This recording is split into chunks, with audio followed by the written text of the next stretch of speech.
నమస్కారం. Welcome to Telugu stories book. Prashant మంచం పైన పడుకున్నాడు. అతని పక్కనే ఇష్ట కూడా పడుకుంది. ఇద్దరి మధ్య దూరం అరడుగు మాత్రమే.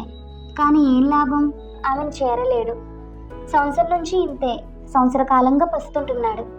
తన వల్ల కావడం లేదు. కానీ ఇష్ట ఒప్పుకోదు. తల తిప్పి ఆమె వైపు చూశాడు. అటువైపు తిరిగి పడుకొనుంది. పొడుగాటి జడ, వెన్నెల ఛాయతో తీరైన వంపు సొంపులు కలిగి బెడ్ లైట్ వెలుతుల్లో రమణీయంగా ఉంది. కాసేపు ఆమెనే చూసి పైకి సీలింగ్ వైపు దృష్టి మరల్చాడు. కళ్ళు మూసుకుని ఉదయం తనకి తన ఫ్రెండ్ కమ్ సైక్రాటిస్ట్ అయిన డాక్టర్ రాహుల్ భరద్వాజ్కి మధ్య జరిగిన సంభాషణ గుర్తు చేసుకున్నాడు.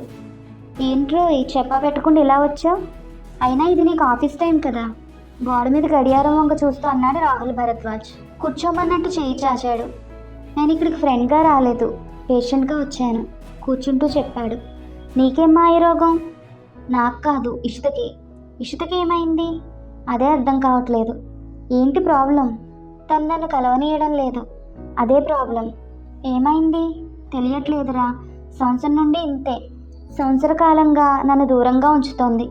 వివరంగా చెప్పు, లేకపోతే సొల్యూషన్ చెప్పలేం. ఏం లేదురా, ఇషితకి దైవభక్తి ఎక్కువ, పురాణ జ్ఞానం కూడా కొంచెం ఎక్కువే. ప్రవచనాలకు వెళ్తుంటుంది. అలానే సంవత్సరం క్రితం ఎవరో స్వామీజీ ప్రవచనాలకు వెళ్ళింది. ఆయన సంసారం చేయడం, శృంగారం లాంటివి మహాపాపం అని చెప్పాడట. అదిగో అప్పటి నుండి నన్ను దూరం పెడుతోంది. ఇషిత ఏం చదువుకుంది? గ్రాడ్యుయేషన్ చేసింది. మీకు పిల్లలు లేరు కదా? లేరు. నేనే అప్పుడే వద్దన్నాను. తను సరే అంది. కానీ ఇప్పుడు చూస్తుంటే అసలు పిల్లలు పుట్టే అవకాశమే లేదనిపిస్తుంది. నువ్వు పిల్లలు వద్దని చెప్పినప్పుడు ఒప్పుకుందంటే ఆధునికంగానే ఆలోచిస్తుందని అర్థం. తను మనలానే ఆలోచిస్తుందిరా. నేనంటే ప్రాణం కూడా. ఒక్క విషయంలో తప్ప మిగతా అన్ని విషయాల్లో ఇప్పటికీ తనే దగ్గరుండి నా అవసరాలు చూసుకుంటుంది. ఈ ప్రాబ్లం రాకముందు ఇద్దరు సంసారాన్ని బాగానే ఎంజాయ్ చేసేవాళ్ళం. తను హ్యాపీగానే ఉండేదా? పక్కారా, అందులో ఎటువంటి సందేహం అక్కర్లేదు. ఇద్దరం చాలా హ్యాపీగా ఉండేవాళ్ళం. మరి సంవత్సరం నుండి ప్రాబ్లం ఉంటే ఇప్పటిదాకా ఏం చేసావురా? తనలో మార్పు వస్తుందేమోనని ఇప్పటిదాకా వెయిట్ చేశా, కానీ ఎటువంటి మార్పు లేదు. సరే, నువ్వు చెప్పిన దాన్ని బట్టి ఇషిత మనసు మీద ఆ ప్రవచనం తాలూకు మాటలు బాగా ప్రభావం చూపాయని అనిపిస్తోంది. కానీ నువ్వు ఇదివరకు మేము బాగానే ఎంజాయ్ చేసేవాళ్ళం అంటున్నావు కాబట్టి ఇషితలో కూడా ఆ తీపి గుర్తుల తాలూకు జ్ఞాపకాలు ఉండే ఉంటాయి. సో నువ్వు వెళ్ళి ఒకసారి తనతో మాట్లాడు. మాట్లాడినా ఒప్పుకోదు. మధ్యలో అడ్డు తగిలాడు ప్రశాంత్.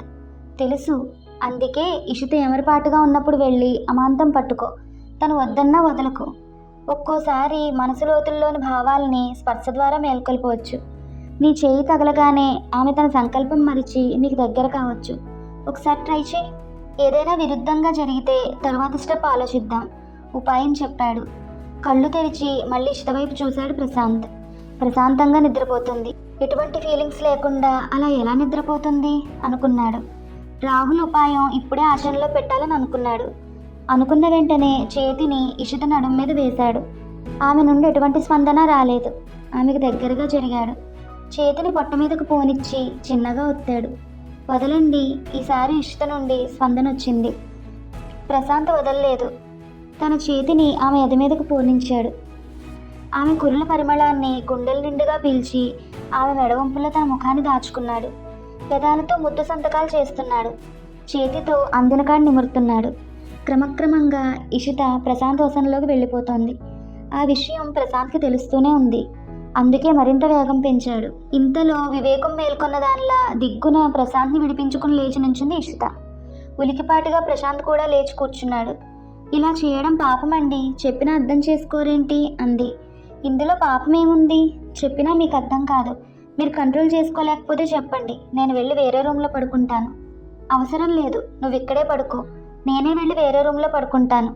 మాట నెమ్మదిగానే ఉన్నా ప్రశాంత్ కళ్ళలో కోపం కనబడుతూనే ఉంది. విసురుగా బయటకు వచ్చేశాడు. తన నిరసన తెలపడానికి అన్నట్టు బెడ్రూమ్ తలుపు గట్టిగా శబ్దం వచ్చేలా వేశాడు. అతడికి నిద్ర రావడం లేదు. ఆలోచిస్తున్నాడు. ఈ సమస్యను ఎలా పరిష్కరించాలో తోచట్లేదు. ఇషితకి ఎలా నచ్చజెప్పాలో అర్థం కావట్లేదు. పెద్దవాళ్ళకి చెప్తే ఎలా ఉంటుందని ఆలోచిస్తున్నాడు. నిద్ర పట్టక ల్యాప్టాప్ ఓపెన్ చేశాడు. మెయిల్స్ చూస్తున్నాడు. ఏదో స్ఫురణకు వచ్చింది. వెంటనే 3వ మెయిల్ ఓపెన్ చేశాడు. అవును, రేపు ఫారెన్ డెలిగేట్స్ వస్తున్నారు కదా. ఇంత ముఖ్యమైన విషయం తాను ఎలా మర్చిపోయాడు? ఈ ఇష్ట గొడవలో పడి సరిగ్గా వర్క్ మీద కాన్సన్ట్రేట్ చేయలేకపోతున్నాను అనుకున్నాడు. రాత్రిని కూడా చూడకుండా తన పర్సనల్ అసిస్టెంట్ శశికి ఫోన్ చేశాడు. రేపు ప్రోగ్రాం తాలూకు ఏర్పాట్ల గురించి వాకప్ చేశాడు. అన్నీ సవ్యంగానే ఉన్నాయని, రేపు మార్నింగ్ 10 గంటలకి డైరెక్ట్గా హోటల్కి వచ్చేస్తే సరిపోతుందని అవతల నుంచి రెస్పాన్స్ వచ్చింది. తేలిగ్గా ఊపిరి పీల్చుకున్నాడు. ల్యాప్టాప్ పక్కన పెట్టేసి హాల్లో అలానే సోఫాలో పడుకుండిపోయాడు. ఉదయం ఆదరాబాదరాగా తయారయ్యాడు. ప్రజెంటేషన్ తాలూకు ఫైల్స్, మిగతా డాక్యుమెంట్స్ సరిచూసుకోవడంలో చాలా ఆలస్యమైపోయింది. టిఫిన్ చేసే టైం కూడా లేదు. ఇష్టకు చెప్పకుండానే బయలుదేరాడు. టిఫిన్ చేయరా? వెళ్ళిపోతున్న ప్రశాంత్ని ఉద్దేశించి అన్నది ఇషిత, టేబుల్ మీద టిఫిన్ సర్దుతూ. లేదు, మీకు ఇష్టమైన మెంతి పరోటా చేశాను, హోటల్లో తింటా. అదేంటి మీకు ఇష్టమని చేస్తే హోటల్లో తింటా అంటారు? రండి, ఆకలితో ఉండిపోతారు. ఎక్కడ తింటే ఏంటి, ఆకలి తీరడం ముఖ్యం. ఇంట్లో తిన్నా హోటల్లో తిన్నా ఆకలి తీరుతుంది. నేను హోటల్లో తింటా, కొంచెం గట్టిగానే చెప్పాడు. ఇషిత సమాధానం కోసం చూడకుండా వడివడిగా వెళ్ళిపోయాడు. ఇషిత కళ్ళల్లో కన్నీటి ధార. హోటల్లో డెలిగేట్స్కి ప్రజెంటేషన్ ఇచ్చి వాళ్ళతో ఒప్పందం కుదుర్చుకుని సెండాఫ్ ఇచ్చేసరికి సాయంత్రం 4 అయింది. ప్రొఫెషనల్ వర్క్ పూర్తయింది. ఇక పర్సనల్ పని మీద పడాలి. వెంటనే రాహుల్ దగ్గరికి వెళ్ళాడు. రాత్రి జరిగిందంతా చెప్పాడు. మొత్తం విన్నాడు రాహుల్. సరే అయితే నేను రేపు మీ ఇంటికి లంచ్కి వస్తాను విన్నాక అన్నాడు. వచ్చి ఏం చేస్తావు? చెప్తాగా, అయినా వచ్చాక నీకే తెలుస్తుంది. ఫ్యామిలీతో కలిసి వస్తా. సరే. రాత్రి ఎప్పటికో ఇంటికి చేరాడు ప్రశాంత్. అతడు వచ్చేదాకా ఇచ్చిత భోజనం చేయకుండా అతని కోసం వెయిట్ చేస్తూ కూర్చుంది. ఇద్దరూ కలిసే భోజనం చేశారు. ఇష్ట అడిగిన వాటికి పొడి పొడిగా సమాధానం ఇచ్చాడు. వెళ్ళి బెడ్రూమ్లో పడుకున్నాడు. కాసేపటికి ఇషిత కూడా వచ్చింది. వచ్చి తన దిండు దుప్పటి తీసుకుని బయటకు వెళ్ళబోయింది. ప్రశాంత్ ఆమెను ఆపాడు. ఎక్కడికి వెళ్తున్నావు అన్నాడు. మీరిక్కడ పడుకోండి, నేను వెళ్ళి హాల్లో పడుకుంటానంది. అవసరం లేదని చెప్పాగా, నువ్వే ఇక్కడ పడుకో, నేనే వెళ్ళి హాల్లో పడుకుంటాను. పర్లేదు, కనీసం ఈ విషయంలోనైనా నా మాట విను అంటూ లేచాడు ప్రశాంత్. హాల్ వైపు నడిచాడు. ఇంతలో ఏదో గుర్తొచ్చిన వాళ్ళ అన్నట్టు మర్చిపోయా, రేపు రాహుల్ సునందలు మన ఇంటికి లంచ్కి వస్తున్నారు అన్నాడు. ఎందుకు అడిగింది ఇష్ట. విశేషమేం లేదు, ఊరికినే వస్తానన్నాడు. సరే రమ్మన్నా. నేను కూడా రేపు ఆఫీస్కి వెళ్ళట్లేదు. సరే అంది. ప్రశాంత్ హాల్లోకి వెళ్ళిపోయాడు. చెప్పినట్టే మరుసటి రోజు రాహుల్ లంచ్ టైంకి ప్రశాంత్ ఇంటికి వచ్చాడు. రాహుల్ని చూసి ప్రశాంత్ ఇష్టలు ఆశ్చర్యపోయారు. రాహుల్ వచ్చినందుకు కాదు, సునంద రానందుకు. నిజానికి సునంద రాకపోతే వాళ్ళలా ఆశ్చర్యపోవాల్సిన అవసరం లేదు. కానీ రాహుల్ సునంద ప్లేస్లో వేరే అమ్మాయిని తీసుకొచ్చాడు. అందుకే ఇద్దరు ఆశ్చర్యపోయారు. సునంద రాలేదా అడిగాడు ప్రశాంత్. లేదు, స్వప్న వచ్చింది, సోఫాలో కూర్చుంటూ చెప్పాడు రాహుల్.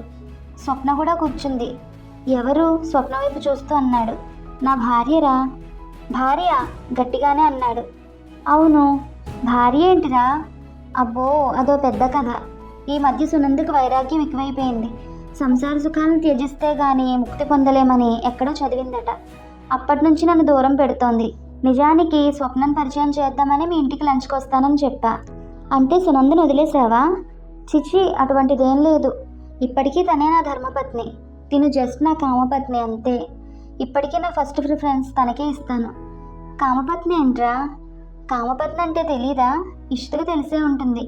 పూర్వం రోజుల్లో రాజులు వాళ్ళ కామ అవసరాల కోసం చాలామందిని పెళ్లి చేసుకునేవాళ్ళు. ధర్మపత్ని ఒకటే ఉంటుంది. కామపత్నులు 100ల్లో ఉండేవారు. అంతెందుకు, పురాణాల్లో కూడా పద్ధతి ఉందిగా. అదే ఇప్పుడు నేను ఫాలో అయ్యాను.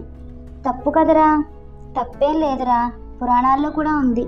కావాలంటే ఇష్టం అడుగు. అయితే మాత్రం అలా చెప్పుకుని మీరు సునందకు అన్యాయం చేస్తారా? అంచుకోలేక అనేసింది ఇషిత. భలేదానివే, ఇందులో అన్యాయం ఏమీ లేదు. చెప్పాగా, ఇప్పటికీ నా ఫస్ట్ ప్రిఫరెన్స్ సునందకే అని. పైగా తనే దగ్గరుండి మా ఇద్దరికి పెళ్లి జరిపించింది. సునంద అమాయకత్వాన్ని ఆసరాగా తీసుకుని తనకు అన్యాయం చేస్తున్నారు. అలాంటిదేం లేదు. అయినా ఇది మా ముగ్గురు పర్సనల్ విషయం. వేరే వాళ్ళకి నచ్చాల్సిన అవసరం లేదు. వాళ్ళ జోక్యం కూడా అక్కర్లేదు సీరియస్గా అన్నాడు రాహుల్. కోపంగా అక్కడి నుండి వెళ్ళిపోయింది ఇషిత. చిన్నగా నవ్వుకున్నాడు. రాహుల్ సోఫాలోంచి లేచాడు. స్వప్న కూడా లేచింది. సరేరా, నేను వస్తా. నా అనాలిసిస్ కరెక్ట్ అయితే ఈ రోజుతో నీ ప్రాబ్లం తీరిపోతుంది. రేపు నువ్వు నాకు హ్యాపీ న్యూస్ చెప్తావు ప్రశాంత్తో అన్నాడు. రే, నువ్వు చేస్తుంది తప్పు. ఇషిత చెప్పింది నిజమే. నువ్వు సునంద అమాయకత్వాన్ని వాడుకుంటున్నావు. ఇది మంచి పని కాదు కోపంగా అన్నాడు ప్రశాంత్. భలేవాడివే, నాకు స్వప్నతో ఏ సంబంధం లేదు. తను నా స్టాఫ్ మెంబర్. ఇషితను ట్రీట్ చేద్దామని చిన్న డ్రామా ఆడాను. నాకు తెలిసి తనకు అర్థమైంది. నీ ప్రాబ్లం తీరిపోయింది. అవునా?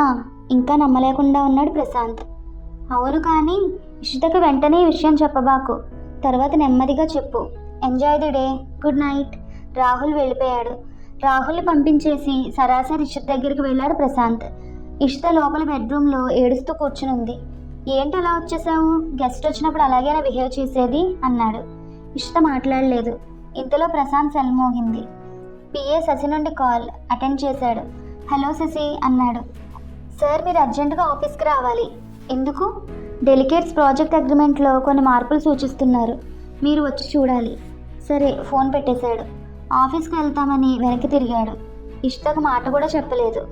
ఎక్కడికి? శశి దగ్గరకా అంది ఇషిత. ప్రశాంత్ ఇషిత వైపు తిరిగాడు. అవునన్నట్టు తలూపాడు.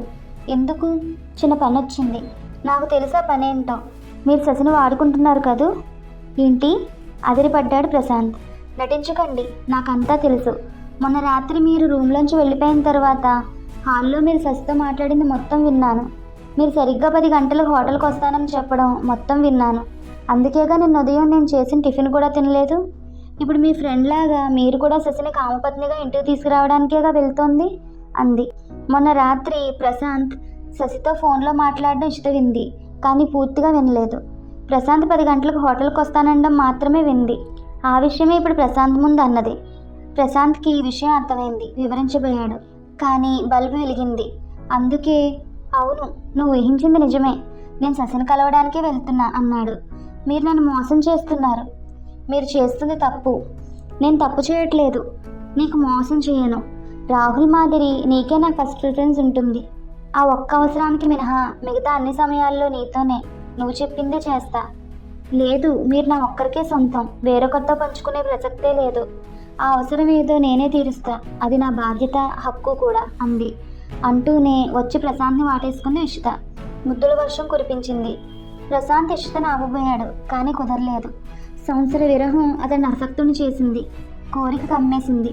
ఇద్దరూ మంచం మీద వాలిపోయారు. మంచం విస్తరి అయితే ఆమె విందుగా మారింది. అతడు మనసారా ఆరగించాడు. ఆమె అణువణువు మీటాడు. తొలకరి కురిసి వేడి చల్లారింది. వలుపు దాహం తీరింది. ప్రశాంత్ ఇషిత గుండెల మీద సేద తీరుతున్నాడు. అతడు ఆలోచిస్తున్నాడు. శశి అమ్మాయి కాదని, అబ్బాయి అని. పూర్తి పేరు శశికుమార్ అని ప్రశాంత్ ఇషితకు చెప్పలేదు. రాహుల్కి మాత్రం మనసులో థ్యాంక్స్ చెప్పడం మర్చిపోలేదు. ఈ కథ మీకు నచ్చితే please like, share and subscribe to Telugu stories book. Thank you.